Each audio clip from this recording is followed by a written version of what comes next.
Halo, shalom semuanya. Di sini, kami dari kelompok 5 akan membahas materi yang berjudul Bahayanya Kerusakan Alam. Nah, sebelum kami akan mempresentasikan materinya, terlebih dahulu kami akan memperkenalkan kelompoknya. Dan ini adalah nama dari kelompok 5. Yang pertama itu ada Inggris, kedua Anggun, ketiga Joyce, keempat Lianta, kelima David, keenam John, ketujuh Daniel, dan kedelapan Indra. Nah, kita di sini akan masuk ke dalam pengertiannya. Pengertian tersebut akan dibacakan oleh Anggun. Bahaya kerusakan alam. Bahaya, sesuatu yang bisa disebut sebagai ancaman yang dapat menimbulkan kerugian. Sedangkan kerusakan alam merupakan penurunan mutu lingkungan. Jadi, bahaya kerusakan alam merupakan sebuah ancaman terhadap penurunan mutu lingkungan dengan hilangnya sumber daya air, udara, tanah, kerusakan ekosistem, dan punahnya fauna liar.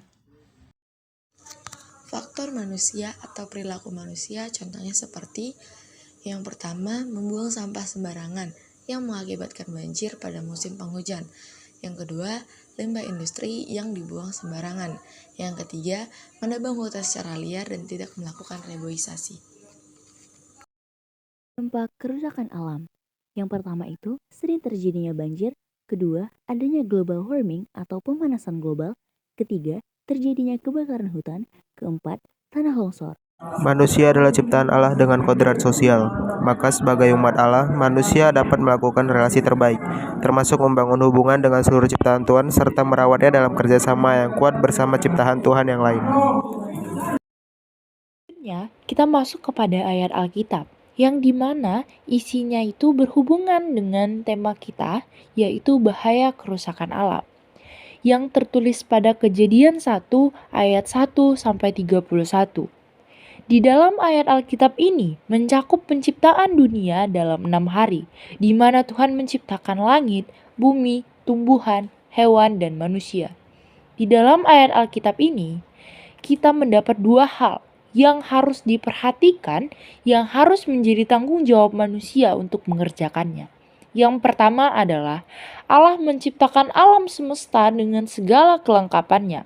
Ia bahkan memberikan berbagai kehidupan untuk manusia dan semua makhluk hidup lainnya seperti tumbuhan dan termasuk benda penerang di angkasa, serta cakrawala agar seluruh makhluk hidup dapat menikmati alam dengan segala pergantian waktu atasnya.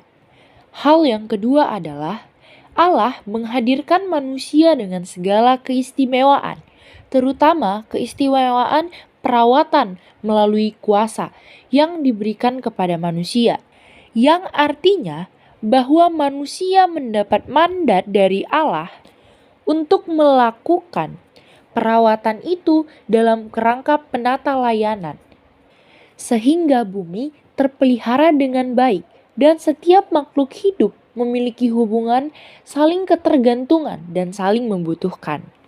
Yang berarti secara garis besar, manusia dipercaya Allah untuk melakukan proses pemeliharaan dalam wujud penata layanan atas karya Allah, atau kita itu terpanggil untuk mewujudkan pemeliharaan alam dengan pola hidup berkualitas. Sehingga sepantasnya lah kita memiliki tanggung jawab yang besar terkait perawatan lingkungan hidup.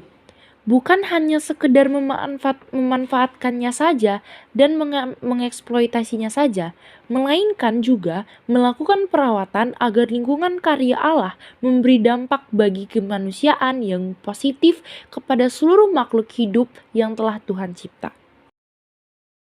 Yang dimulai dari hal kecil seperti melakukan pembersihan lingkungan sekolah, pekarangan rumah, sungai, dan lingkungan lainnya. Selain itu bisa melakukan penanaman kecil atau bahkan pohon. Ada hal lain juga, yaitu seperti mengurangi penggunaan kertas, membuang sampah pada tempatnya. Semua ini adalah hal yang sederhana namun menimbulkan efek yang sangat besar bagi umat manusia. Contoh peristiwa dari bahaya kerusakan alam misalnya seperti banjir di Libya 11 September 2023. Badai hujan deras menyebabkan 2 bendungan di Libya meluap dan mengarahkan banjir menuju kota Derna di timur. Beberapa negara dan kelompok hak asasi manusia saat itu menawarkan bantuan. Aksi nyata ini dilakukan setelah terjadi kerusakan alam. Aksi yang dilakukan karena kesadaran dan kepedulian terhadap sesama.